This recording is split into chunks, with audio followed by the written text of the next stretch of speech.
Bom,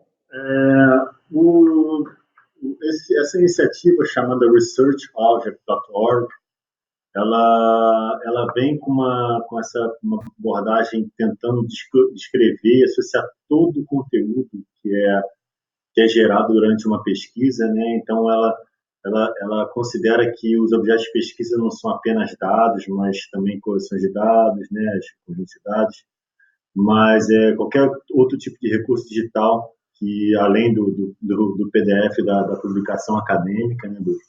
Do artigo, então, por exemplo, apresentação, né? Pode uma série de outros tipos de objetos digitais que possam fazer parte, né, da pesquisa, né? E uma ideia principal do Research Object é tentar juntar ou olhar para várias iniciativas e abordagens para descrever todo esse conteúdo de uma forma que seja legível por máquina, né? Então, isso vai muito ao encontro de alguns dos princípios FAIR ali, né? Para que todas essas informações elas possam ser compartilhadas e trocadas mais facilmente, né?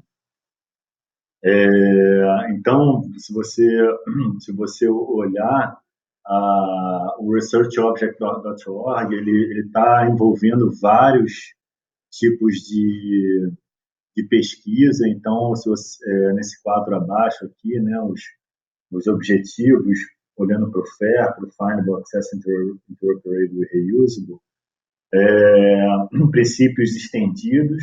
Então, ele vem para encontrabilidade com execução, checklists, né, com parte de dependência, de versionamento, proveniência, alguns princípios principais, né, cores, que são a identidade, agregação e anotação, e vários tipos de mecanismos, né, que existem. Então, o RO ele vem também com essa ideia de tentar olhar para o que já existe na prática, como o DOI, por exemplo, para identificador, como o ZIP para compactador, toda a parte de GitHub, Git, né, na verdade, do Git para versionamento de código-fonte, Prove, né, que eu acabei de falar, para W3C, proveniência. E uma coisa muito interessante é que o RO ele ele desenvolveu, né, durante essa iniciativa que tenta, né, unir todos esses dados, ele desenvolveu essa ontologia de topo, uma ontologia mais abrangente, que a gente pode ver esse diagrama aqui embaixo, onde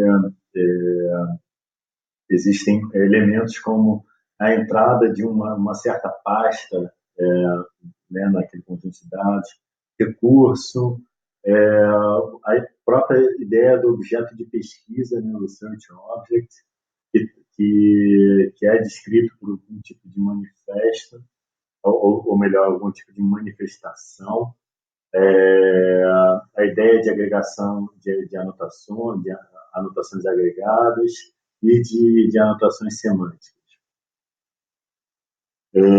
Uma coisa interessante é que o Research Object, né, ele vem como um guarda-chuva para vários projetos que foram sendo conectados, e o principal deles, né, no nosso contexto, é o Workflow Forever.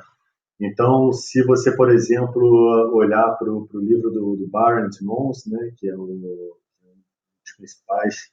das principais pessoas por trás dos princípios FAIR, você vai ver a recomendação para olhar para esse projeto, para olhar para as lições aprendidas e, mais importante, as ontologias que foram desenvolvidas, né? Então, como extensão daquela ontologia que a gente viu no slide anterior do Research Object, o Workflow Forever ele vem com mais 3 ontologias, uma endereçando a proveniência prospectiva, que é o WF-Desk, de Description, né, Workflow Description. A segunda para a proveniência retrospectiva, que é o chamado WF-Prov, E a terceira é para a evolução de workflows, o RO Evolution, RO Evo. Vocês podem ver aí o namespace na tela.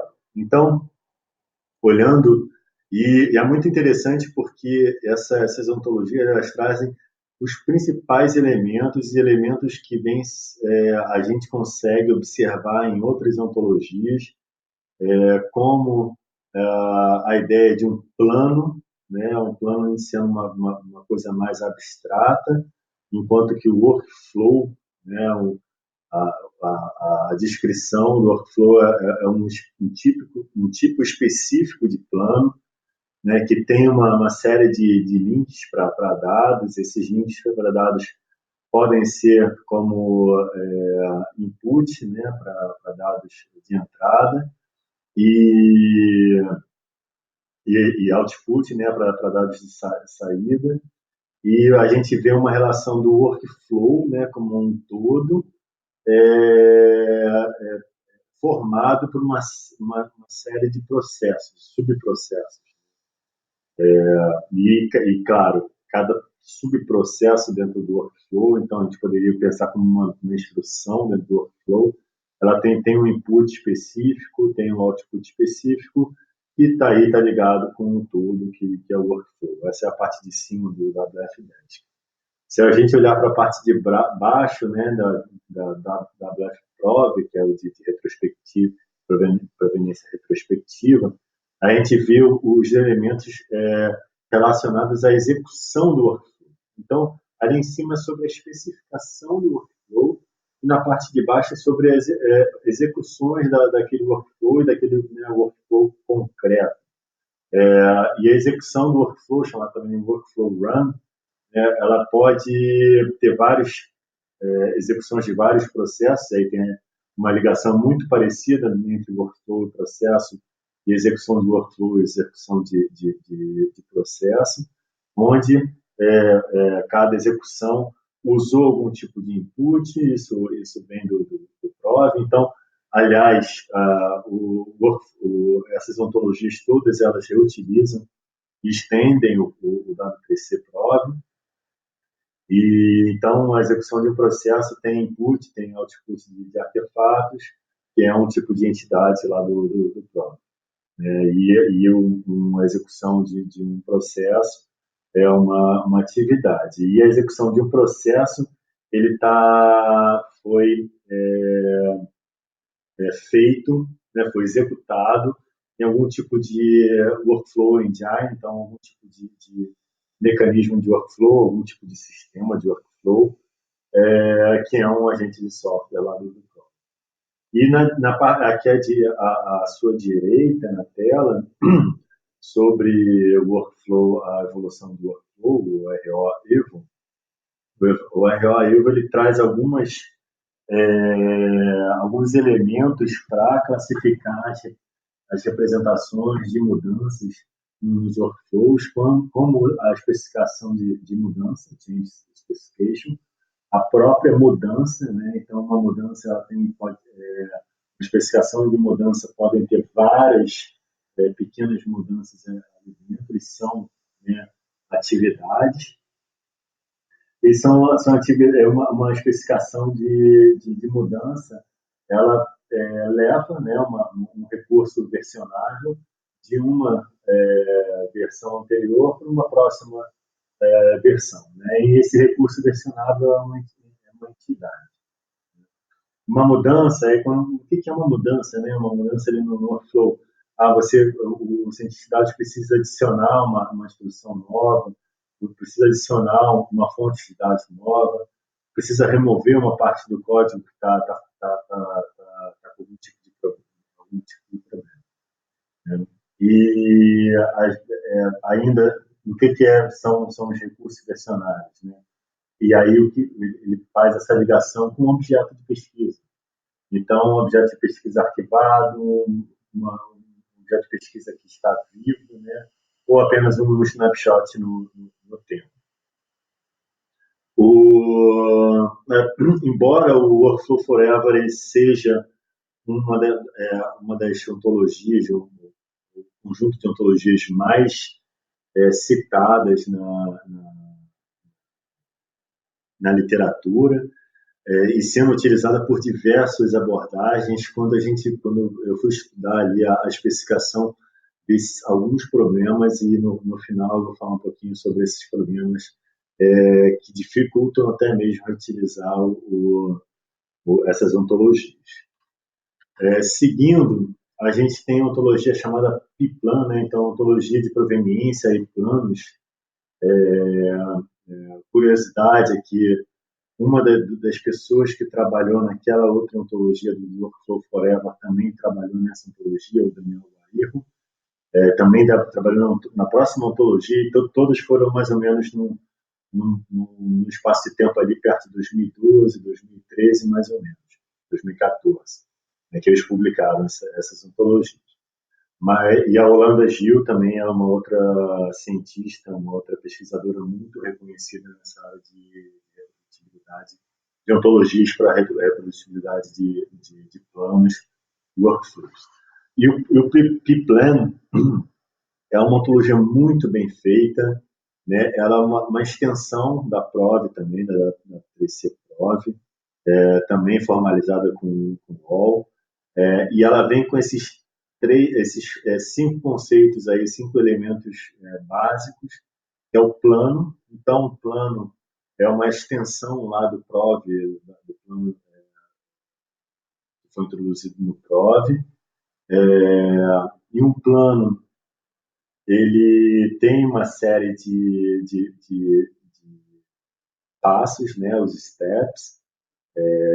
Então, um passo é um passo de um plano. Essa é uma forma de você ligar o plano ao passo. E o passo ele pode ser, né, precedido por outro passo. Dessa forma, você tem uma ordenação temporal da execução desses passos. Cada passo tem uma variável de entrada, uma variável de saída, né? E as variáveis são parte desse plano. Aí, olhando para o PROV ali, né, a gente vê que também tem a parte de entidades. Então, uma entidade ela corresponde a uma variável de um plano, enquanto uma atividade ela corresponde a um passo desse plano. Dessa forma, aqui a gente consegue ver muito claro, né, essa diferença da especificação, de novo, da proveniência perspectiva para a proveniência retrospectiva. Na parte de cima, a gente vê muito mais a parte da especificação do plano, enquanto na parte de baixo, a ideia é justamente na execução daqueles planos.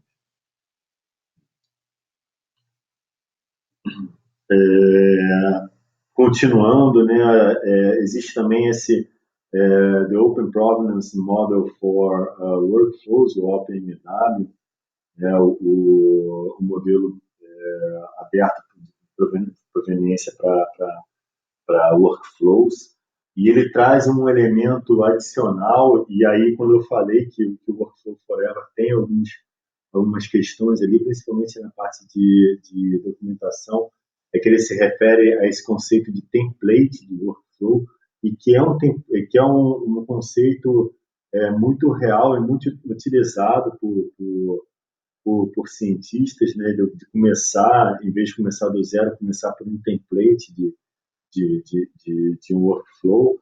Então, no caso do Workflow Forever, em algumas partes da documentação, ele se refere a templates de workflows, enquanto a ontologia não realmente representa esses workflows, não traz esses templates, não traz esses elementos. Então, essa é uma das grandes problemas ali do Workflow Forever, né? E um problema que é endereçado aqui no OpenMW, né? O OpenMW, de novo, foi desenvolvido pelo Daniel Guarrijo, são alguns colegas ali de Madrid, da UPM, Então, ele vem com essa ideia de templates, de workflow, que tem como variáveis ali artefatos, né, desses templates, e aí sim a gente tem as instâncias desses artefatos, no primeiro, né, no nível mais alto, aí a gente tem depois o próprio processo, né, que vem do template de processo, do workflow, e, e aí sim o que foi gerado por aquele template, por aquele processo, que são os artefatos gerados por processo de workflow, né, que a gente pode ver aí nessa, nessa imagem. A gente vê muito claro que na parte da esquerda é muito mais a ideia de endereçar o workflow abstrato, uma forma de endereçar a especificação do workflow, de novo, a parte de perspectiva, de proveniência, enquanto a parte da direita é sobre a execução mesmo do workflow, que é a parte de retrospectiva. Então, a gente consegue alguns elementos interessantes aí, o artefato de execução do workflow, então o que foi consumido, o que foi gerado durante, né, a execução do workflow. Essa eu gosto muito de falar sobre ela, a Dolce. Dolce, na verdade, ela é uma ontologia fundamental, uma ontologia de topo também, como top level or foundation ontology, que é conhecida. Ela é Descriptive Ontology for Linguistic and Cognitive Engineering. A Dolce ela é a anterior, ela começou lá na década de 90, para vocês terem uma noção, do Nicola Guarino, um grande colega que a gente tem na Itália, que foi, por acaso, aliás, um dos orientadores do Giancarlo Guisardi, né, na Unified Foundation Ontology, então ela está muito alinhada também com a UFO, né, a Unified Foundation Ontology está muito alinhada com a Dolce. A Dolce, assim como a UFO, aliás, ela vem com toda a teoria, uma teoria filosófica e linguística sobre endurantismo e perdurantismo. Então, endurantismo olhando para as coisas físicas e, né, palpáveis que são observadas no mundo, toda a parte do que é qualidade física, né, qualidade desses elementos físicos, assim como uma parte de localização, região desses elementos físicos, e a parte temporal, que é a parte que é a pesquisa perdurantista, né, todas aquelas qualidades e regiões temporais.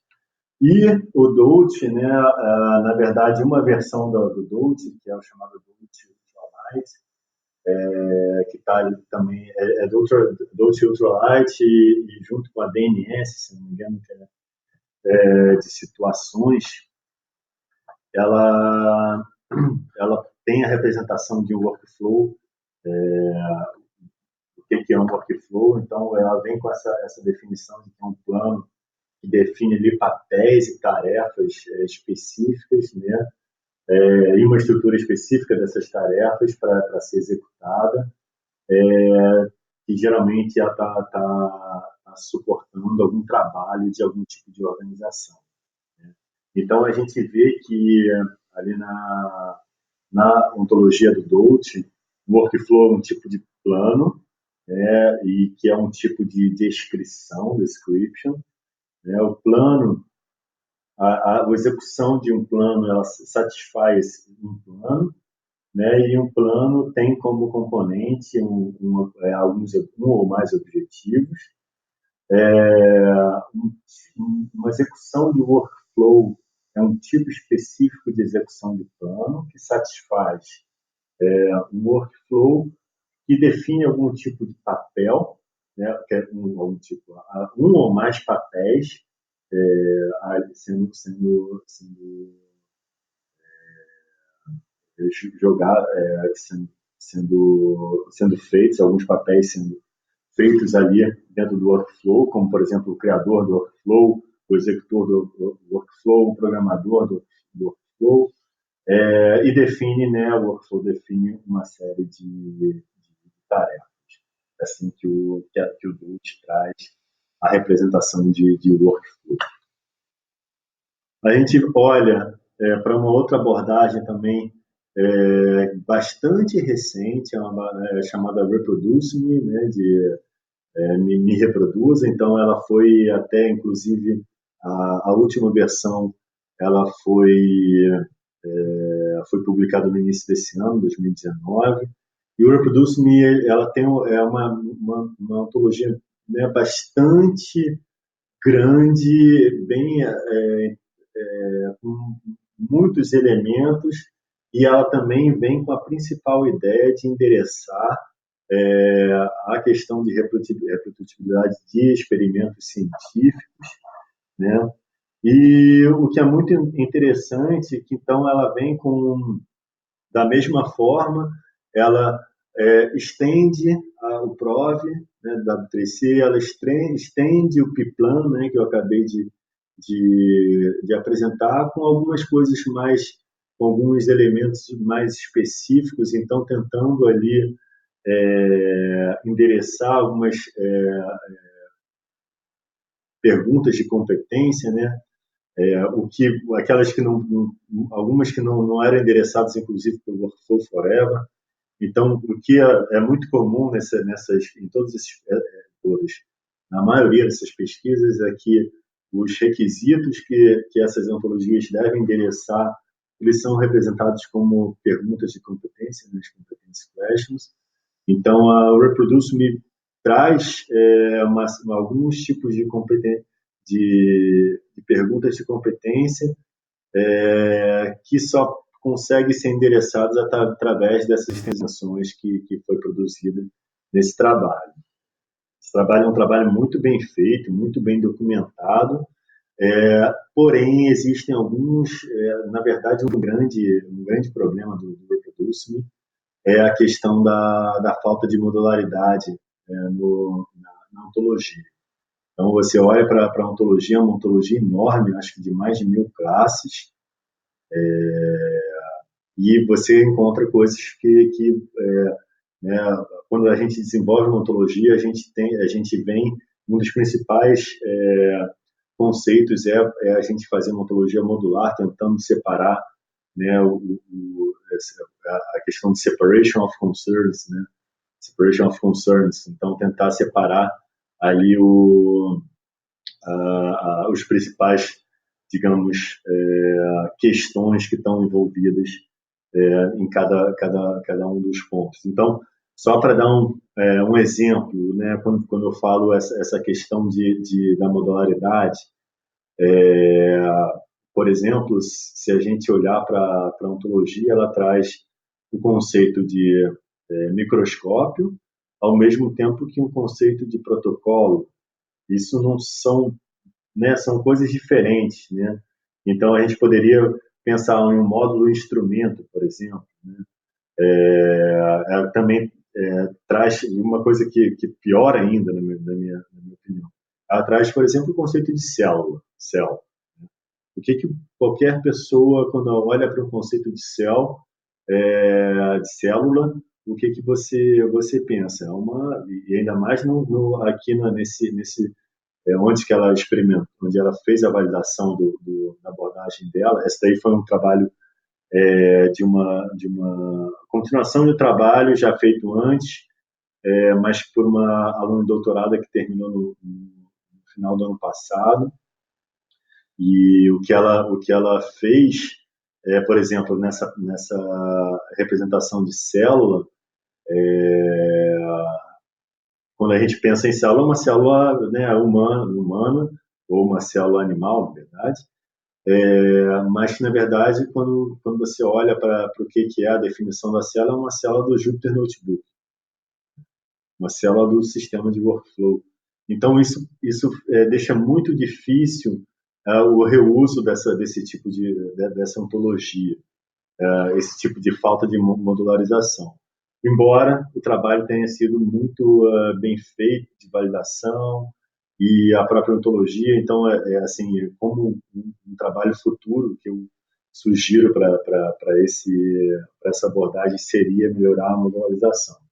Uma coisa que é muito, muito interessante, então, que ela, na validação dela, ela fez uma implementação de referência nesse sistema de workflow, o Jupyter Notebook, né, o que a gente também está trabalhando no nosso projeto. E é muito interessante, porque o Jupyter Notebook ele te dá a possibilidade de você executar célula por célula. Vou falar um pouquinho mais à frente sobre isso, quando eu falar sobre o Jupyter Notebook. Então, com essa referência de implementação chamada ProvBook, né, usando essa ontologia por trás, o Reproduce Me, quando você executa uma célula, né, um passo dentro do seu workflow no Jupyter, você consegue gravar uma grande parte de elementos de proveniência retrospectiva, né? Então, por exemplo, o tempo de execução, quando começou, quando terminou, qual foi exatamente o código que foi utilizado naquela célula, naquela execução, e o mais importante, e uma das coisas mais importantes, porque o output, né, a saída, ela não consegue gravar todas as entradas. Tem uma série de problemas aí relacionados a isso, a gravar todas as entradas. Mas pelo menos a gravar a saída, essa abordagem ProvBook, ele consegue executar. Muito bem feito. Então, para quem já trabalha com Jupyter Notebook, olha, essa abordagem ProvBook é um plugin muito fácil. Eu instalei na primeira vez, já funcionou no meu ambiente de trabalho. Então, recomendo para quem quer começar, já está no Jupyter Notebook, quer começar com essa parte de proveniência, de reproduzir proveniência, olhar para o ProvBook e tentar reutilizar o ProvBook. Então, voltando aqui à linguagem comum de workflow, é um padrão aberto, é um padrão já até um pouco aí antigo, acho que já tem 10 anos, mais ou menos. Então, e um padrão que é para descrever a análise de workflow e ferramentas em geral. Então, esse padrão ele vem com um padrão para interoperabilidade sintática entre esses sistemas de workflow. Então, a ideia é que, por exemplo, cada um desses sistemas de workflow você conseguisse, no caso, esses sistemas de workflow que eu estou mostrando nesse slide aqui, eles têm plugins que você consegue exportar o seu workflow para esse padrão comum, comum CWL. E aí, na direita, a gente consegue ver exatamente um exemplo desse padrão, né? Como é que ele é utilizado.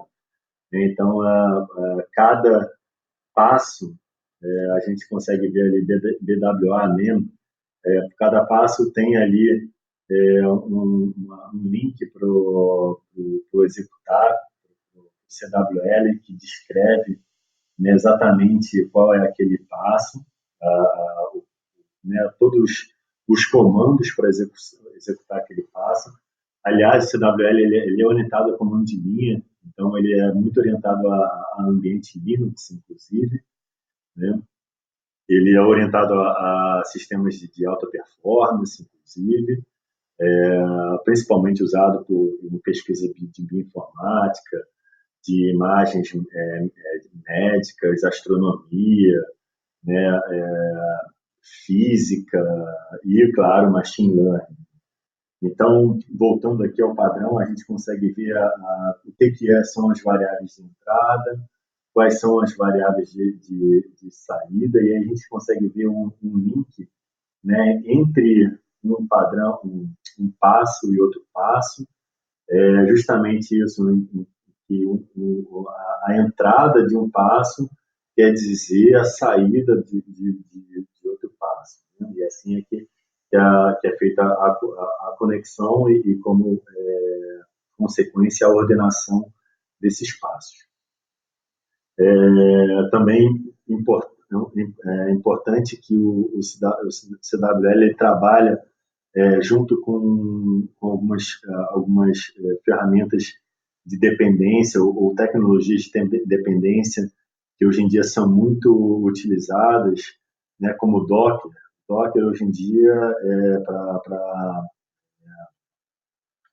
para chamado de containerização, né? Então, como você consegue colocar todo um ambiente executável dentro de uma receita, como é que você consegue especificar todo um ambiente executável numa receita de bolo, num container, né? Então, essa é a ideia do Docker, e o CWL trabalha muito bem com o Docker. Então, e uma coisa, como eu estava falando no início da apresentação, que é muito interessante, é que o CWL ele veio, né, originou como um padrão para a interoperabilidade sintática dessas ferramentas, e em um certo momento a ferramenta de referência, o CWL Tool, começou a ser uma das ferramentas mais utilizadas no mundo para representação e execução de workflows, né? Uma vez que todo o CWL ele é todo feito em cima de execução de comandos de linha. Então, para quem já trabalha com workflow, já tem algum tipo de experiência, principalmente para quem trabalha com né, bioinformática, vai encontrar muitos workflows é, desenvolvidos em CWL. Realmente o padrão, de fato, para a interoperabilidade sintática entre os sistemas de workflow. É interessante que ele trabalha com a ontologia EDAM, que eu vou falar um pouquinho também, para anotar esses passos aí. Então, ele também tem uma parte de semântica, ele cobre também uma parte de semântica, para anotar cada um desses passos, qual é a operação, né, e qual é o tipo de formato de dados. Daqui a pouco eu vou falar sobre essa ontologia chamada EDAM. Mas antes disso, eu vou falar uma extensão que acabou de ser, inclusive, publicada do CWL, é chamada de CWL Prove. Né? O CWL Prove é uma forma de automatizar toda a parte de proveniência retrospectiva, né, de armazenar toda essa proveniência retrospectiva de uma maneira, claro, orientada a padrão, é, tentando satisfazer aí uma série de níveis de proveniência. Então, essa abordagem ela é muito interessante, que ela foi, primeiro, toda criada em cima, então, de workflows existentes. Então, de novo, foi muito mais uma abordagem bottom-up, onde né, se não me engano, também é uma aluna de doutorado, que também finalizou há pouco tempo. Ela também vem trabalhando com vários pesquisadores que trabalham com workflows científicos, mais especificamente em bioinformática, mas também muito em astronomia. E ela veio, né, acompanhando essas várias publicações de workflows em vários meios, e muito ligado à comunidade CWL, que é uma comunidade muito forte. E a abordagem dela, de novo, ela reutiliza o PROV, né, do W3C, ela reutiliza o RO, Research Object, com toda a parte também de Workflow Forever. Então, essa abordagem aqui tenta unir, né, essas pesquisas. E como principais contribuições nessa pesquisa, ela aponta três. A primeira delas é que ela fez uma revisão muito legal de recomendações para melhorar a reprodutibilidade de workflows. Então, ela olhou uma série de documentos, artigos, com recomendações de como melhorar, né, a reprodutibilidade de workflows. Depois ela veio com um framework, então, com uma série de níveis de proveniência, vou falar um pouquinho daqui a pouco sobre isso, e toda uma metodologia em como aplicar a abordagem dela, né, baseada nesses padrões, com uma ferramenta de referência, que é chamada também CWL Prov barra Py, foi feito em Python, e também está disponível. Então, começando aqui nas recomendações, a gente via de novo as recomendações relacionadas a parâmetros, né? Então, separar a especificação do workflow dos parâmetros utilizados, a ideia de tentar diminuir ao máximo, né, o processamento manual de dados. E aí eu gostaria também de frisar uma coisa: a WL Prata também é uma abordagem muito boa, é muito completa, muito abrangente, muito bem feita, mas ele ainda assim ele somente endereça os, os passos computacionais, ele não endereça os passos manuais. Né? Então você vê que uma das recomendações é tentar diminuir o máximo os passos manuais, né? Essa segunda recomendação, porque ela está trabalhando tudo em cima de, de passos computacionais que possam ser executados pela máquina. Então, o grande gap, né, nessa pesquisa, que eu diria, é justamente, de novo, a parte manual de como executar as atividades manuais, como, né, identificar essas atividades manuais. Mas aí a gente vê algumas outras recomendações, como ter alguns tipos de passos intermediários, as publicações das análises, tentar publicar os passos intermediários das análises, porque a gente sabe muito bem que a análise científica ela funciona em ciclos, então nunca é na primeira rodada, você executa várias rodadas até, né, você conseguir realmente chegar a uma conclusão. Então, como a gente consegue guardar cada uma dessas rodadas de um workflow, por exemplo, é, a questão das versões, dos softwares, tentar sempre usar dados públicos e versionados, né, uma coisa que a gente teve, inclusive, um problema no nosso estudo de caso, a questão dos identificadores, né, a questão de todo o detalhamento do ambiente computacional, as especificações de descrições usadas nas análises, enfim, uma série de recomendações que refletem, na verdade, requisitos que também estão relacionados muito lá com o que foi visto nas perguntas de competência, tanto no Workflow Forever, quanto no Reproduce Me, quanto no Preplan. A segunda parte, né, como eu estava falando, são esses níveis de proveniência. Então, isso é uma coisa muito legal, que ela vem com um modelo de maturidade, né, de como estão os seus workflows. Então, quando a gente quer descrever processo, isso geralmente é a primeira coisa, né? A gente chega numa organização, qual o nível de maturidade, né? Como a sua organização descreve os processos. Né? Então, aqui ela tenta fazer a mesma coisa, com alguns níveis de maturidade, ou seja, 4 níveis de maturidade,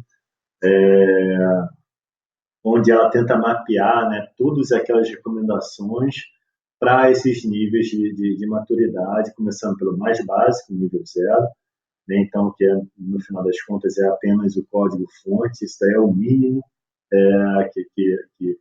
que tem que ser disponibilizado.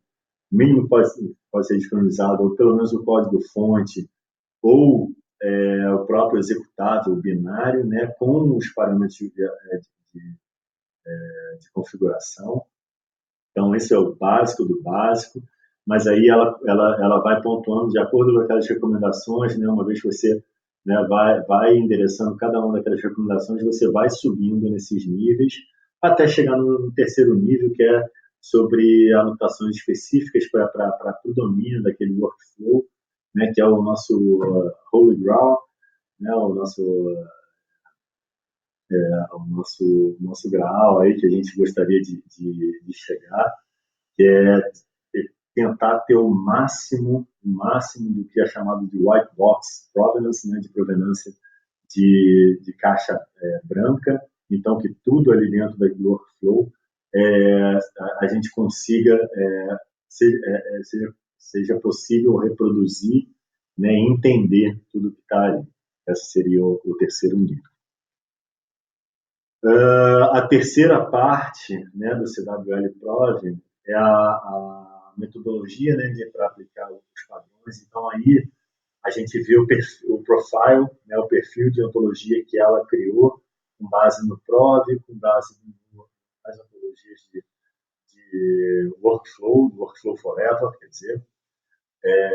Então, que ela define, né, esse conjunto mínimo ali para endereçar proveniência retrospectiva, isso é uma coisa importante também, que além de focar os passos computacionais, o CWL Prove também endereça a proveniência retrospectiva, foca em endereçar a proveniência retrospectiva, né? Tentando endereçar, né, aquelas recomendações que foi a primeira contribuição, através do reuso do PROV, do RO e dos modelos do Workflow Forever. E a realização prática, como eu tinha mencionado, é através desse CWL Prov /PY, onde tem toda a linha de comando para mostrar como executar, né, executar toda essa parte de geração de proveniência dos objetos de pesquisa a partir de um CWL.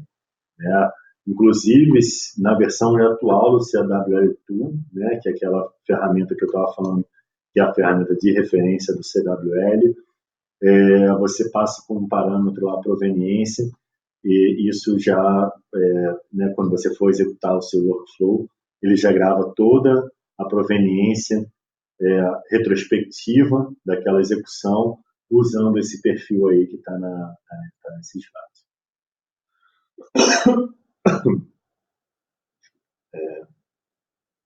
Continuando, então, voltando ali, como eu estava falando sobre a ontologia EDAM, né, uma ontologia que é usada muito no contexto do CWL, para algumas anotações semânticas nos espaços do CWL, justamente no que se refere a operações e aos tipos de dados, tipos de operações e tipos de dados. Né? Então, porque a ideia é essa, ter uma operação que tem como input um dado e tem uma operação tem como output um tipo de dado. E aí ela vem com toda a formalização, ou a representação para formatos e identificadores. Você pode ver aí, por exemplo, formatos HTML, JSON, RDF, formatos textuais. Ali dentro, se você olhar o formato textual, tem o famoso CSV, né? Separador por vírgula, como separated, tipo de formato textual, XML, claro, tipos de operação. Ali a gente pode ver os de manuseamento de dados, né, do data handling, como agregação,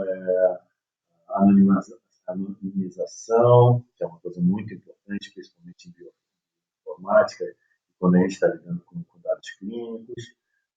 Toda a parte de filtro, de detecção de formatos, de parsing, né, de ordenação, de splitting, né, de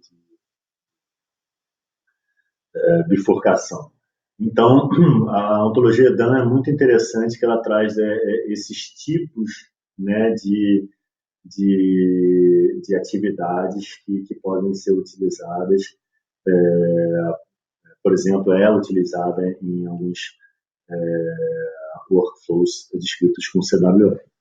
Além, indo adiante, a gente tem o Semantic Science Integrated Ontology, e aí esse também é uma ontologia enorme, ela está disponível ali no Bioportal, mais de 1.500 classes, e ela vem com essa ideia de alto nível ali da representação entre objeto, qualidade, processo e capacidade, a capacidade dividida ali com o papel, né? Então, a qualidade é dividida ali com o valor de medida. E alguns conceitos importantes que a gente seleciona aí dentro do Semantic Science Integrated Ontology é o próprio conceito de workflow. De novo, a gente tem esse conceito de workflow lá dentro, como um algoritmo, que é a descrição de uma sequência de operações, né, para alcançar um ou mais objetivos. A gente vê isso diversas vezes, esse tipo de definição. E aí é muito difícil, né, quando a gente olha essa definição e olha para a definição de plano. O plano é um conjunto de ações que uma pessoa, que alguém espera para atingir um objetivo. Qual é, né, qual é a diferença básica entre um plano e um workflow? É muito difícil a gente entender isso. Aí a gente olha para para a definição do protocolo experimental, ele traz ali um pouquinho mais de detalhamento, mas mesmo assim é difícil identificar quais são os princípios de identidade e também de rigidez desses conceitos. Aí, outros conceitos que estão diretamente ligados a esses, como os scripts de software, como, né, os Standard Operating Procedures, os procedimentos operacionais padrões, e as próprias receitas, né? Então, você vê que é uma ontologia também ela muito abrangente, mas ela cai, na minha opinião, nesse erro de trazer uma série de definições série de elementos que para o usuário final é muito difícil entender quando a gente vai classificar uma coisa como workflow, quando a gente vai classificar como um protocolo experimental, quando vai ser plano, né? Quando isso vai ser um script, quando isso é uma receita. Esse é um dos grandes problemas de ontologias que vem com uma série de que vem interessando uma terminologia que tem uma série de sobreposições. Né? Esse é geralmente um problema que a gente encontra com ontologias tão grandes assim. Ainda assim, continuando, existe, né, esse Healthcare for Life Science, essa comunidade no WPC, é um grupo de interesse, né, que já tem bastante tempo trabalhando no contexto da WPC, muitos pesquisadores que trabalham em reprodutibilidade estão envolvidos nessa comunidade. Tem um artigo muito interessante ali também, eu botei o link aí na tela, e o interessante, né, é que, de novo, ela vem com essa ideia de não recriar a roda, então, ao invés disso, olhar, né, para as ontologias existentes e construir um perfil, profile, né, reutilizando essas ontologias, e aí eu sobressalto aqui a Prove, mais uma vez, Prove sendo utilizada. E uma das que também que é muito importante é o DCAT, de catálogo de dados, assim como o próprio Void, né, que é o Describing Linked Data Sets com Void, com vocabulário Void. Então, essa Void e o DCAT são duas ontologias muito conhecidas para a representação de conjuntos de dados, os datasets, para a representação de repositórios de dados, de formas de como categorizar, né, dados em repositórios. Isso é a principal ideia por trás do Data Catalog, do DCAT. E aqui uma coisa interessante é que o HCLS, né, esse perfil, ele recomenda justamente reutilizar o Workflow Forever, né? Então, aqui a gente pode ver mais uma vez que ele recomenda, né, estender o uso tanto do PROV, do WF PROV, né, que é a parte perspectiva de governança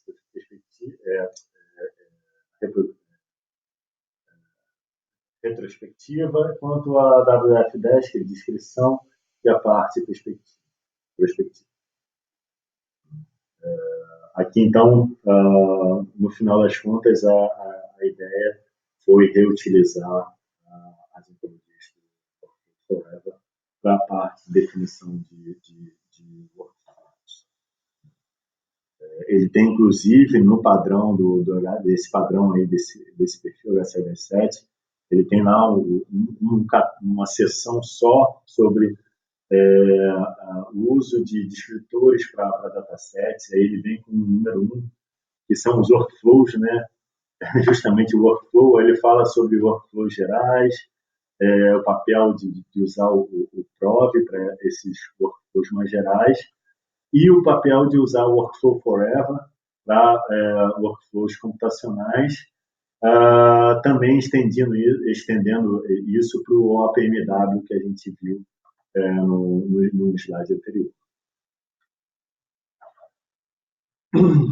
OBI, tão conhecida Ontology for Biomedical Investigations, não poderia ficar fora da nossa revisão de literatura. O OBI ela é uma extensão do OBO. OBO é o Ontology for Biomedical Open Biological and Biomedical Ontologies. É uma iniciativa guarda-chuva para uma série de ontologias, onde todas essas ontologias elas são bem fundamentadas em uma ontologia de fundamentação muito relevante, chamada BFO, o Basic Formal Ontology, que vem lá da pesquisa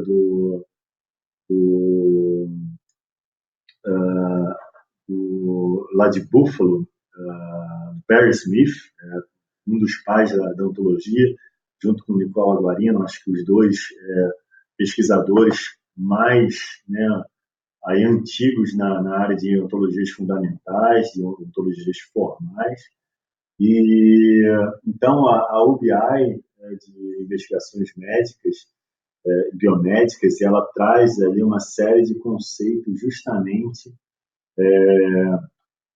para a representação de experimentos, de investigações científicas com base na BFO.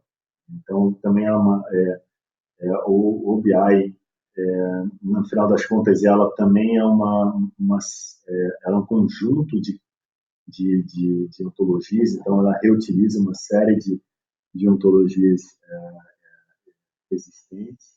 E uma parte muito importante do OBI, a gente pode ver lá em cima aqui, esse elemento de especificação de plano, né? Plan Specification, que vai muito no caminho do que a gente veio pesquisando. Semantic Publishing and Referencing SPAR Ontologies é outra iniciativa muito relevante nesse contexto para a representação de pesquisa científica. E aí ela traz ali, ela tem esse objetivo de desenvolver ou de organizar uma série de outras ontologias, né, para descrever diferentes tipos de domínio de publicação. Então, ela está muito orientada ao próprio processo de publicação, então, processo de publicação de artigos, né, revisão, conferência, journal. Então, se a gente olhar ali para uma parte que é core dela, chamada PWO, Publishing Workflow Ontology, ela traz ali uma série de elementos que é muito parecidos ou muito que se sobrepõem ao que a gente já vem vendo sobre um plano, que é um conjunto de passos, né? E esse um plano tem um primeiro passo, um passo ele precede a outro passo, né? Toda essa parte de ordenação. E isso esse PWO ele está mais ligado, né? Está sendo utilizado mais para o processo de publicação, de pesquisa, do que a parte mesmo de workflow, embora ele represente o workflow como um elemento um pouco mais abstrato. Então, ele traz aqui, né, as ontologias SPAR, ele traz uma série aqui de outras ontologias para recursos bibliográficos, identificadores, né, inclusive os componentes internos desses recursos, como parágrafos, seções, métodos, resultados, né, os componentes que envolvem a citação, o processo de citação em si, o que eu estava falando dos aspectos contextuais da publicação, né, quais são os papéis dos agentes ali, né, os status dos documentos, os passos no processo de publicação, né, o papel dos contribuidores, né, e toda a parte administrativa acadêmica, assim como toda a parte de especificação qualitativa e quantitativa das validações dos recursos bibliográficos. Por exemplo, o fator de impacto, né, H-index e index e por aí vai. Né? Uma ontologia dentro desse guarda-chuva de ontologias, dessa iniciativa SPAR, muito importante, é a ontologia chamada FABIO, a FBRB Aligned Bibliographic Ontology. Provavelmente FRB você já deve ter ouvido do Cláudio, né, falar sobre essa ontologia. O FRB ele é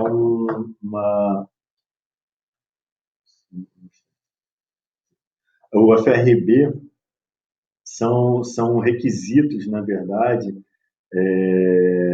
são requisitos para uma ontologia bibliográfica, e o Fábio vem tentando, né, na verdade, formalizando um modelo de dados para endereçar esses requisitos, né? Então, as entidades do Fábio são, primeiramente, publicações textuais, como já vinha falando, mas também inclui, né, outros datasets, algoritmos computacionais, protocolos experimentais, e aí sim isso vai na direção do que a gente estava tá procurando. Então, na parte de cima aqui, né, a gente consegue ver, primeiro, toda a parte, né, de o que é um trabalho, a relação que é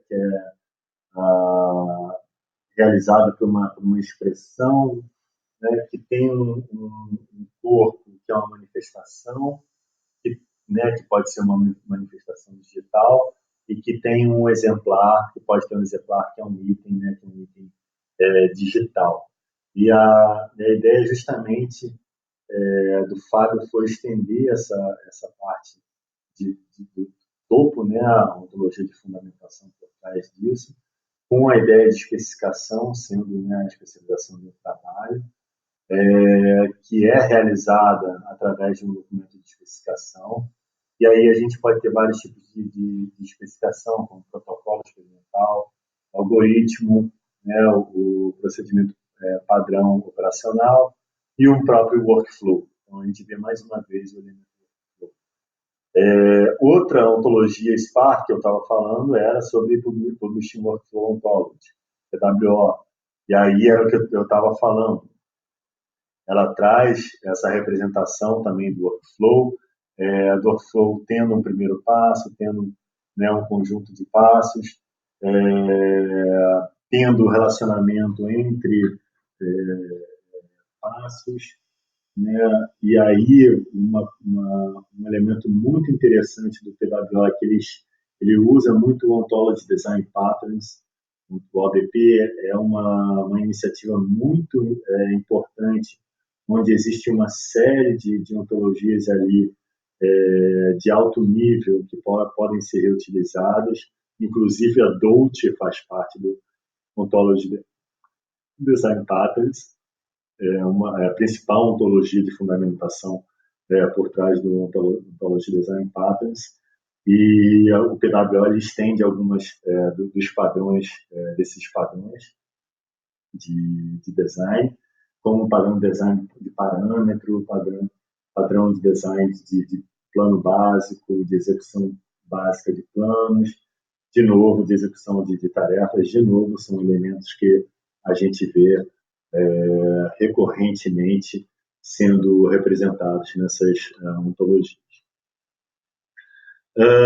Mais uma vez, ainda assim, esse daqui é um outro trabalho, é um trabalho que eu gosto muito de apresentar, um trabalho de um grande colega aí da Rural do Rio de Janeiro, o Sérgio Serra.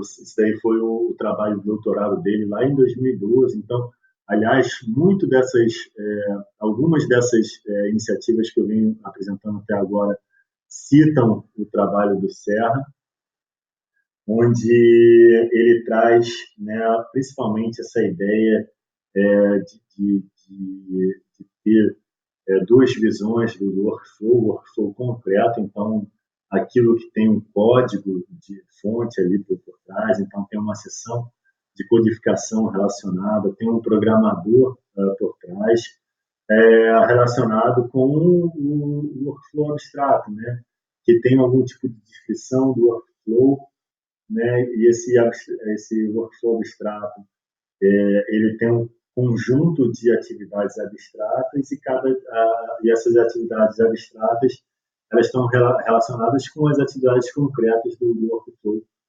concreto, né? E cada atividade ela sai de uma situação para uma próxima situação. Essa é uma forma como ele representa, né, o estado, o pré-estado e o pós-estado de uma atividade, que é uma coisa que vem da UFO, da Unified Foundation Methodology, do Carlos Guizardi e do João Paulo Almeida, lá no MEMO, na Federal do Espírito Santo, que vem, né, com toda essa ontologia de fundamentação, bastante alinhada à Dolce, e esse trabalho, que é o trabalho de tese de doutorado do Serra, ele tentou endereçar muitas dessas coisas que também estão sendo usadas em outras pesquisas. Eu gosto aqui de ressaltar que, no caso dele, ele criou essa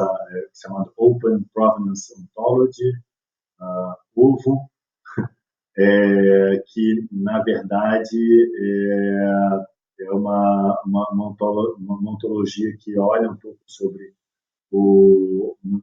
na época era o OpenM, não existia ainda a ontologia do PROV, então só existia o modelo de dados do PROV, e aí ele usou esse modelo de dados do PROV para criar essa ontologia de workflows. Seguindo, uma ontologia que acabou de ser criada, um trabalho que acabou de ser terminado também, uma pesquisa de doutorado lá dos colegas de Madrid, desse grupo de pesquisa que também é um grupo de pesquisa em engenharia de ontologia muito relevante na comunidade de semântica, de engenharia de ontologia. E esse daí também foi um trabalho de doutorado da Olga, orientada também pelo Oscar Ococho. O Oscar Ococho, por acaso, aí voltando um pouquinho, ele foi orientador do Daniel Guarirro, e foi lá o criador do P-Plan e do OpenMW. Então, as coisas são bem comentadas. No caso dela, né, do Smart Protocols, ela tentou olhar uma perspectiva muito mais de protocolos de, de experimentos, né, de laboratórios. Então, ela tentou sair um pouco do mundo de workflow como ciência de dados e machine learning, e olhando um pouco mais para os protocolos em si, né? Mesmo assim, aí ela teve que ter, essa ontologia também é muito bem feita, o artigo eu recomendo muito ler ele. É, ela teve que ela modularizou para uma parte da documentação, né, do Smart Protocol, né, da representação do protocolo, e a outra para a representação de workflows mesmo. Então, a gente consegue ver aqui que ele tem né, o procedimento 1 que precede o procedimento 2, que precede o procedimento 3. Então, esse, né, a gente consegue ver a representação também do que foi gerado e o que foi consumido, né? Qual foi o input, qual foi o output. A gente vê ali que o procedimento 1 usou como input um tecido de tumor e gerou como output um tecido homogeneizado. Então, a ideia, né, aqui desse trabalho de Smart Protocols foi mais orientado nesse nível de protocolos experimentais. Esses protocolos, né, são usados em laboratórios. E aí, né, a gente tem aquele requisito ali de representar os passos manuais, né, dentro de um fluxo de trabalho, de um workflow. E a modelagem de notação de processo de negócio, ela tem um, um papel muito importante, porque ela traz, né, o BPMN. Primeiro, o BPMN é uma linguagem sintática muito utilizada para a representação de processos, e aí na indústria mesmo, não só, claro, a pesquisa era muito avançada, mas na indústria é muito, muito utilizado esse padrão para representar processos de negócio, né?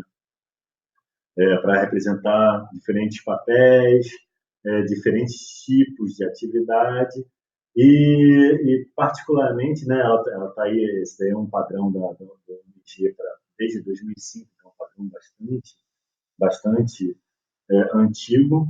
E ali em 2013, mais ou menos, 2014, teve um artigo que olhou para esse padrão e tentou transformar toda essa linguagem em uma ontologia, tentou não, transformou, essa ontologia está disponível, né? E a gente vê que ela vem com essa tipificação básica ali, que uma tarefa ela pode ser uma tarefa manual, uma tarefa de script.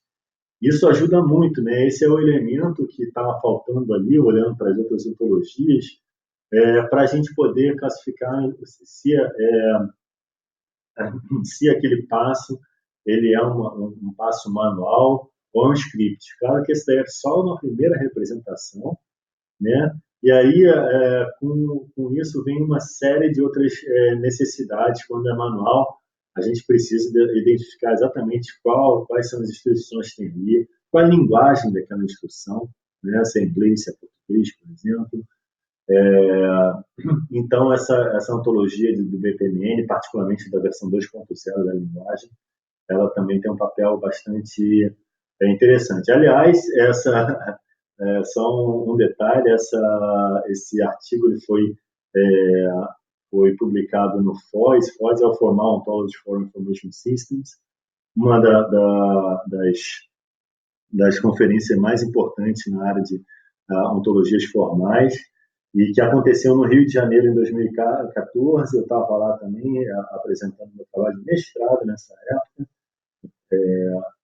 Não, já tá um trabalho de mestrado, e foi assim, um evento muito interessante, onde teve a apresentação dessa ontologia de modelagem de processo. Uma ontologia muito relevante também, e aqui terminando as ontologias, depois eu vou falar um pouquinho sobre APIs.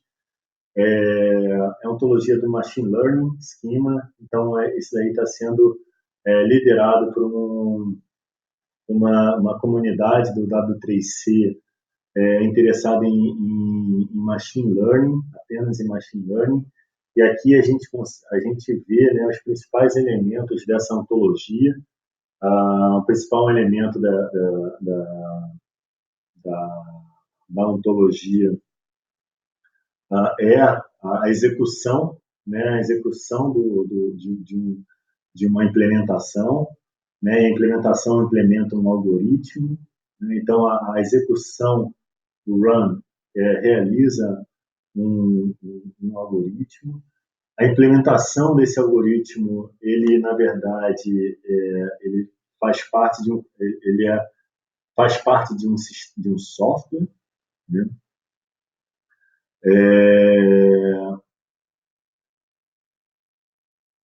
Essa implementação tem algum tipo de qualidade, as características, tem algumas características de implementação, tem os famosos parâmetros, mais uma vez, os parâmetros são falados.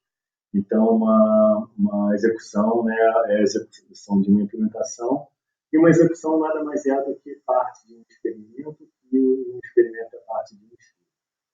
E aí, você olhando para a direita, como é o resultado de uma execução, um modelo. Então, geralmente, isso é uma coisa muito particular do Machine Learning, né?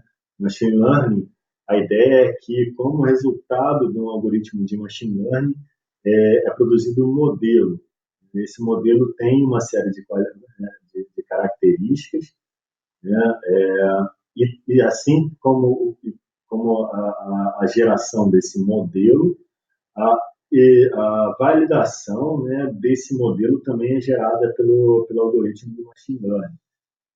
E aí, por exemplo, qual é a precisão, né, daquele modelo, faz parte dessa medida de avaliação. E claro que as medidas de avaliação são parte das especificações de avaliação, né? E uma especificação de avaliação, ela é um conjunto de procedimentos de validação que define algum tipo de tarefa, né? E aquela execução daquela implementação do algoritmo Machine Learning tem o intuito de atingir ou de alcançar uma atividade. E aí, de novo, a gente vê o mesmo padrão, que a execução tem uma entrada, algum tipo de dados. No caso específico de Machine Learning, tem o dataset, então o dataset cru, né, o raw dataset, e o future, e as futures, né, são os dados que são gerados a partir do dataset, são dados muitas vezes agregados, né, que são importantíssimos para a execução do algoritmo de Machine Learning. É interessante aqui que nesse trabalho, né, se você olhar aqui na parte da esquerda embaixo, ele vem com uma série de passos ali, também naquela mesma ideia de um framework de níveis de maturidade, de interoperabilidade para aplicações de Machine Learning. E o mais interessante que mais uma vez, essa ontologia veio de uma abordagem bottom-up. Então, ela veio através dessa iniciativa chamada OpenML, openml.org. Se você entrar lá, ela tem milhares de workflows de machine learning, né, de algoritmos, de implementações de machine learning, de execuções dos dados usados, dos dados que foram produzidos. Então, inclusive, essa iniciativa nasceu em Eindhoven, aqui na Holanda, e é também uma iniciativa muito relevante para quem trabalha com machine learning ou para quem quer começar a trabalhar com machine learning. Eu realmente recomendo olhar para lá, porque tem muitos não só exemplos, mas casos práticos de algoritmos implementados de machine learning. Seguindo aqui na nossa revisão de literatura, a gente também olhou para algumas APIs de algumas ferramentas existentes. Uma ferramenta que eu recomendo muito olhar é a protocols.io, né? Protocols.io. A Protocols.io ela provê uma API, né? Uma API em como... Primeiro, Protocols.io é um site onde você, como um cientista, você pode levar o seu protocolo, né? E aí você consegue representar passo a passo daquele protocolo. E uma vez que você representa o passo a passo daquele protocolo, proveniência prospectiva, aí você pode executar cada passo daquele protocolo como um checklist, gerando ali uma série de informações, então, proveniência retrospectiva, e também ele tem um controle de versionamento, então, evolução de workflow. Então, o protocolo JIO é uma ferramenta que consegue endereçar, claro, até algum nível, esses níveis de proveniência. Então, aqui o que eu coloco para vocês é a API que o Protocols.io, você como um desenvolvedor, você consegue, por exemplo, buscar protocolos dentro da ferramenta, assim como publicar novos protocolos. Aqui eu coloco, por exemplo, o objeto de protocolo, né? Ele tem ali um atributo para falar se é público ou não, quais são as versões, né? Qual é a versão, qual o ID dessas versões, quais são os números de passos, quais são os autores, os passos, os materiais usados, né? A descrição, os guias. E aí tem dois tipos ali de protocolo. O protocolo pode ser utilizado em outros protocolos, sendo Time Protocol ou Small Protocol, então um protocolo mínimo ou um protocolo pequeno, né? E um protocolo sendo um conjunto de passos e cada passo sendo um conjunto de componentes de passo. E aí ele traz esse enumerador aí com uma série de componentes específicos para o tipo de passo, como, por exemplo, só a descrição, né, daquele passo, a duração, só um título, né, ou então um pacote de software, um pacote de dados, um próprio protocolo. Então, ele traz toda aí essa enumeração e, de novo, a gente vê o mesmo problema de como a gente consegue classificar, como classificar as instruções de acordo com esse espaço.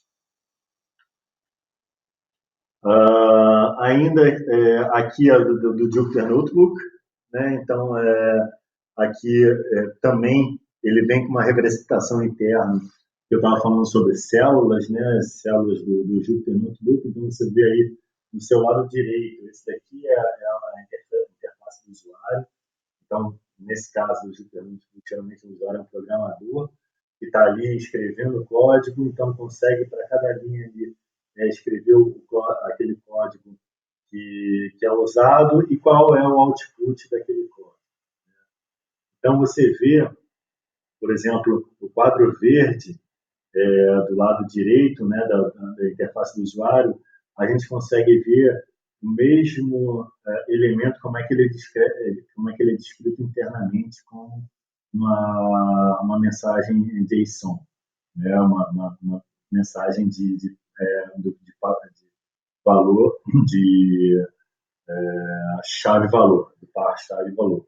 Então, aqui, por exemplo, a gente tem no verde, a gente tem a chave, que é o texto, e o valor, que é o próprio código-fonte, o próprio output, né, daquele código-fonte específico.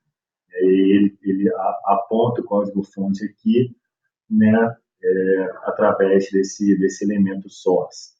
E aqui os tipos de célula. Então, a gente vê que essas ferramentas elas têm um modelo de dados por trás, que são os modelos de dados usados como interface nessas APIs. Enfim, o que a gente fez foi olhar para isso tudo e tem algumas outras coisas alguns outros trabalhos que eu tentei não colocar aqui, porque são muitos trabalhos mesmo que a gente vem estudando nesse último ano. E o que a gente fez foi tentar identificar quais são as principais questões abertas, olhando para o Workflow Forever, olhando para o Reproduce Me, principalmente para algumas que são os mais recentes, que estão relacionados diretamente com as histórias de usuários, que são os requisitos que a gente levantou com os cientistas de dados, e a gente veio com novas questões de competência. Essas novas questões de competência, elas estão classificadas ali, primeiro, em questões que lidam com passos manuais e computacionais, questões sobre a instanciação ou níveis de abstração diferentes para workflows, né? Então, quando a gente pensa em mais do que dois níveis, né? E a gente olha ali para aquela abordagem do Serra, ele considera dois níveis de abstração, um concreto e um abstrato, mas e quando a gente tem vários níveis de abstração? Vários níveis de abstração é o caso, por exemplo, de línguas específicas de domínio, as Domain Specific Language, né? É o caso do próprio compilador, quando a gente pensar como uma linguagem de programação, ela é transformada até o código binário para a máquina entender. A gente tem vários níveis de abstração. Então, como é que a gente consegue capturar esses vários níveis de abstração? Quando a gente está falando, a gente especificando um workflow, a gente pode vir com vários níveis de abstração, dependendo do ponto do ciclo de vida dentro de um projeto. Então, a gente pode estar ali no início do projeto, onde a gente está ainda na concepção do que um passo no workflow tem que fazer. Depois que a gente evolui um pouco mais, a gente vem com aquele passo mais detalhado. Então, como é que a gente captura, né, esses diferentes níveis de abstração? É o que a gente tenta endereçar com o segundo nível, o segundo tipo de pergunta de competência. E a terceira, a gente olha para o versionamento das execuções, né? Porque a gente tem muito trabalho sobre o versionamento em cima da parte de prospectiva, do própria especificação, mas o versionamento das execuções é algo que a gente vê como um gap na literatura. E para isso, o que a gente faz, né, essa é uma metodologia, então tudo isso que eu estou apresentando para vocês, a gente segue uma metodologia bastante formal. Essa metodologia é chamada Ontology Driven Conceptual Modeling, então modelagem conceitual orientada a ontologias, onde, uma vez que a gente tem toda essa série de perguntas de competência, né, série de requisitos, a gente vem com o que a gente chama de ontological commitment, né, com o que a gente se a gente está fundamentado, né? Qual é a nossa fundamentação para a representação do mundo? Qual é o nosso ponto de vista? Né? Isso quer dizer o ontological commitment. Né? E para isso o que a gente fez foi um modelo conceitual. Então, o que para a gente, do nosso ponto de vista, é um workflow? A gente vê o workflow, a gente não está querendo aqui separar o conceito de workflow de plano, de processo, de protocolo, de Standard Operating Procedure, de procedure, de planos, de especificação de planos. A gente vê isso como definição. Como definição, a gente vê esses elementos bastante similares. E um workflow, na verdade, ele é uma agregação de instruções, né? O workflow ele tem um primeiro passo, né? E cada passo ele pode, né, preceder outros passos. E, além disso, o workflow pode ter vários primeiros passos. Isso possibilita que você tenha, inclusive, espaços paralelos. O workflow tem que ter um versionamento do próprio workflow, e um passo ele é descrito por uma instrução. E essa instrução ela tem uma língua. Então, dessa forma, a gente vê que uma instrução ela pode ser uma instrução em linguagem natural, uma instrução é feita em português, mas pode ser uma instrução em linguagem de máquina, uma instrução em linguagem de programação, Python, por exemplo, né? Uma instrução tem alguém que escreveu, né? Então tem um agente ali, escritor, e descreve um tipo de uso, né, de uma variável. E essa variável ela faz o link com o que foi usado como input e output do passo. E um passo pode ser implementado como manual ou computacional. E um passo ele pode ser, quando ele for em uma linguagem de programação, representado com um software de desenvolvimento, um sistema de desenvolvimento de software. Então, dessa forma, a gente tentou olhar para tudo isso que a gente viu, as definições, olhando também para as teorias de perdurantismo, né? Como isso pode auxiliar, e a gente veio com esse modelo conceitual. Então, o que é importante aqui é que esse modelo conceitual não necessariamente é uma ontologia como um arquivo RDF, um arquivo OWL. Esse é apenas um modelo de referência.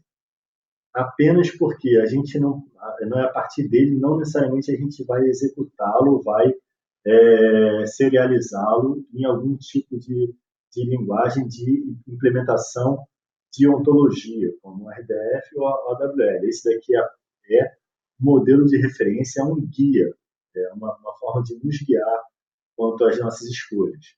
Uma vez que a gente tem o nosso modelo conceitual, aí sim a gente vem com a implementação daquele modelo conceitual. Claro que no nível de modelo conceitual, geralmente é um nível muito mais simples do que o nível de implementação. E no nível de implementação, o que a gente decidiu fazer foi reutilizar, então, seguir a ideia de um perfil, né, de criar um perfil de execuções de plano, onde a gente não reusou nenhum, onde a gente não criou nenhum novo predicado e reusou 100% deles. A grande parte dessas ontologias que eu, não, na verdade, todas, né, das ontologias que eu apresentei aqui nessa apresentação. Eu vou passar um pouco mais rápido, porque isso foi sobre a verificação e a validação da nossa abordagem.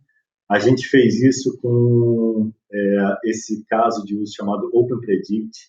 Então, a gente tem, né, como eu comentei, um pós-doc lá em Maastricht, que há 3 anos, mais ou menos, ele está tentando reproduzir um método chamado Predict. Predict é um método para chamado de drug repositioning, de reposicionar remédios, né, drogas.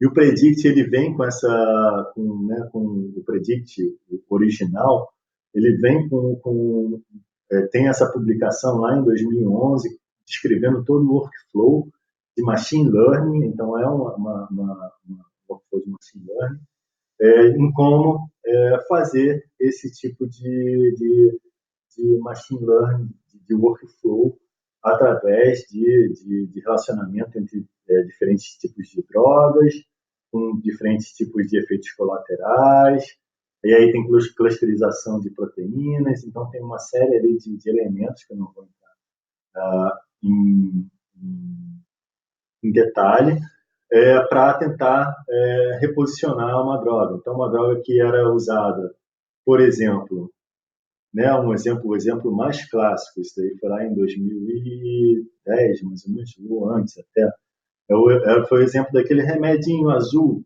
né, que foi originalmente usado para problemas cardíacos e, no final das contas, ele está sendo usado para disfunção erétil, né, o Viagra. Então, esse um excelente exemplo de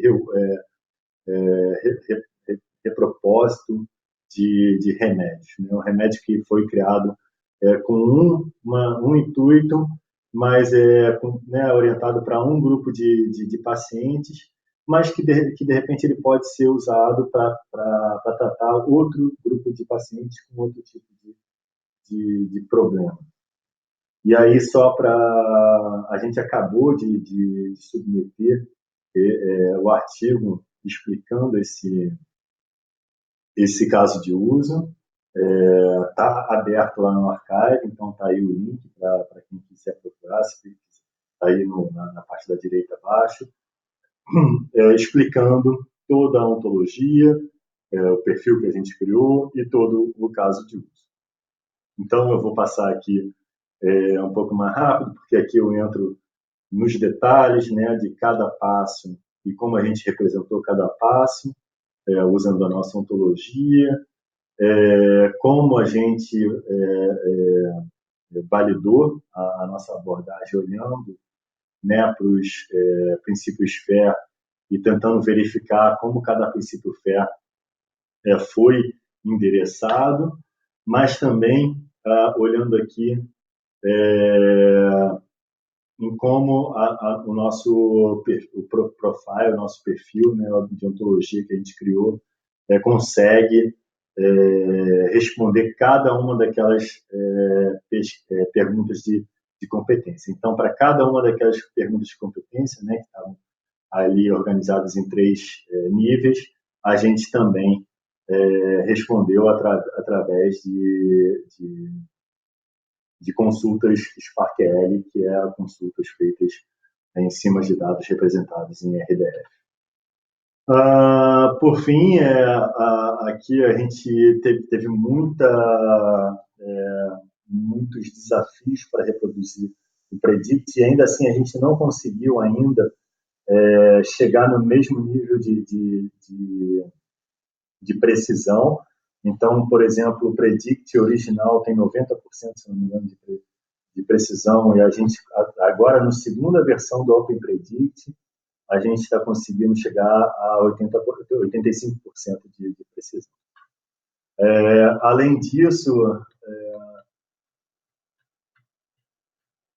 esses daqui são outros desafios, justamente em como reusar esses modelos semânticos, essas metodologias, com tanta diferença nessas conceitualizações, terminologias que muitas vezes elas se sobrepõem, às vezes elas não são claras. Né? Então, no Workflow Forever a gente vê esse problema lá do problema de documentação, também tem um problema de consistência da ontologia, das ontologias em si.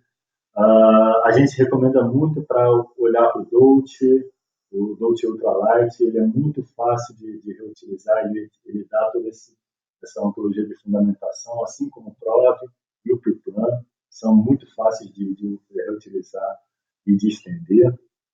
Né? A gente sempre tem que pensar nessa pergunta, então por que a gente não criou uma ontologia nova ao invés de criar um perfil?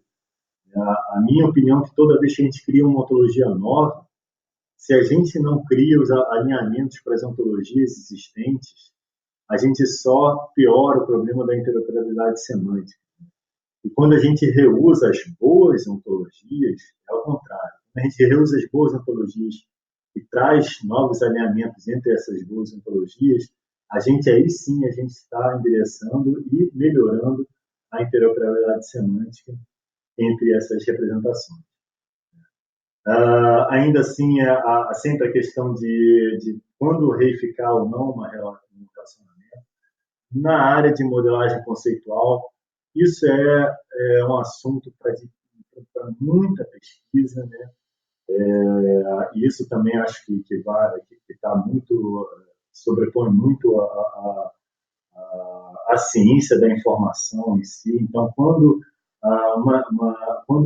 a gente representa uma relação de uma forma muito simples, como aqui é o caso do número 2, é um plano, tem o criador, é o Ramsey, e quando a gente quer representar essa, essa relação com papéis, né, bem definidos, como é o caso aqui de usar o PROV como um padrão associação. Né? Então, aqui a gente fala, essa associação, né, tem um agente Renzi que tem o papel de criador dentro do plano tal, e aqui a gente pode ir adicionando informações. Além disso, a gente, como trabalho futuro, a gente precisa olhar aí para essa modelagem orientada a objetivos, que está muito orientada a essa questão de ter objetivos bem definidos e papéis bem definidos, mas também olhar para as linguagens de modelagem de processos, principalmente essas linguagens que são orientadas a humanos, né, como a BPMN, e também as que são orientadas à execução computacional. Olhando também um pouquinho para a indústria ela está muito avançada, principalmente no que a gente tange no Product Lifecycle Management, né, na gestão de ciclo de vida de produtos. Então, a gente olha para a indústria, principalmente automobilística, né, e para os centros de pesquisa e desenvolvimento, os laboratórios de pesquisa e desenvolvimento nessas indústrias, a gente vê algumas ferramentas como as chamadas LIMS, né, que é Laboratory Information Management System, sistema de gestão de informação de laboratórios. Elas trazem conceitos como Bill of Materials, né, com todos os materiais, especificações, os processos de produção, e também para essa classificação, esse framework de classificação bastante utilizado na indústria para o nível de detalhamento de especificação do processo, começando ali no alto nível de categoria, indo para grupos de processo, processos, atividades e tarefas.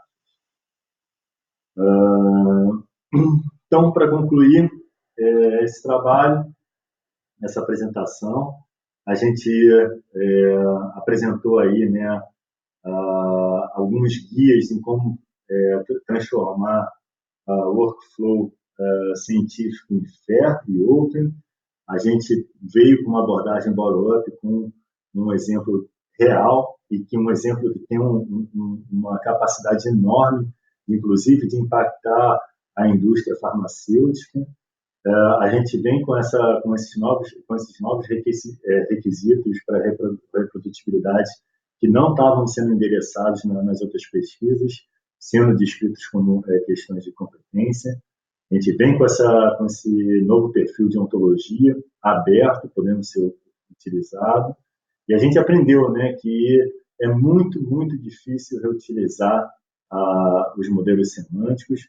Então, quando você pensar em criar uma nova ontologia, antes disso, vai pesquisar para saber o que existe, porque já existe muita ontologia e a criação de uma nova ontologia pode até ser uma coisa ruim, né? Pode até piorar a interoperabilidade em vez de melhorar se a criação dessa ontologia ela não for bem fundamentada, ela não tiver alinhamento para ontologias existentes, ou deixar claro, né, que está endereçando aspectos que não foi nunca ainda endereçado por outras ontologias.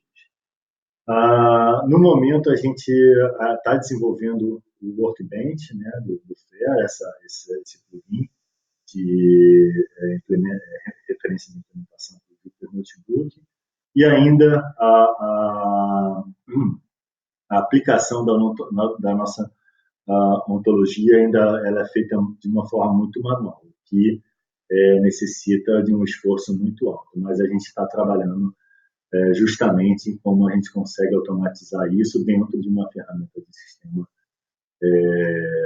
uma ferramenta de gestão de workflow, o Jupyter Notebook, através do Framework. Obrigado pela sua audiência e estamos abertos para perguntas